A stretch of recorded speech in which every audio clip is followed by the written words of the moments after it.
En France, chaque année, 1,2 million de tonnes dans nos poubelles représentent du textile sanitaire.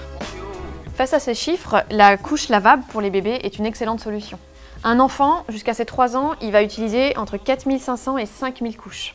Et la salle de bain, c'est vraiment une pièce dans la maison où on peut agir pour réduire ses déchets au quotidien. Par exemple, le shampoing et le savon, des produits solides qui n'ont pas d'emballage et qui sont absolument naturels. On se lave les dents tous les jours. Il existe des solutions vraiment performantes avec du plastique recyclé, avec la tête interchangeable. Pour se nettoyer les oreilles également, il y a des choses que l'on appelle un auriculi. La lingette, c'est un incontournable.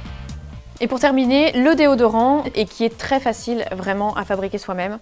Et c'est ce qu'on va voir tout de suite dans une petite recette.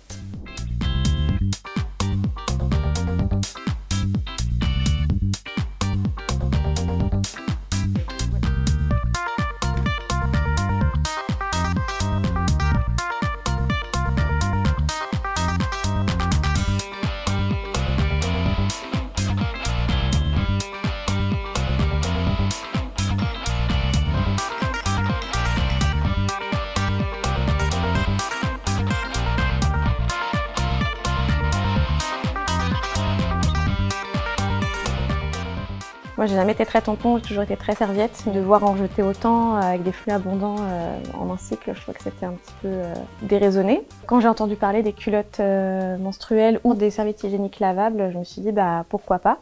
Ça a été vraiment la révélation. J'ai pas peur que ça déborde parce qu'il y a des culottes pour les gros flux ou pour les petits flux et il n'y a pas de mauvaise odeur. On la plie, on clipse, on la met dans une petite pochette hermétique et juste laisser tremper dans de l'eau tiède, jamais dans de l'eau trop chaude. Je lave tout à 30. Ça fait 2 ans que je les ai et ça bouge pas.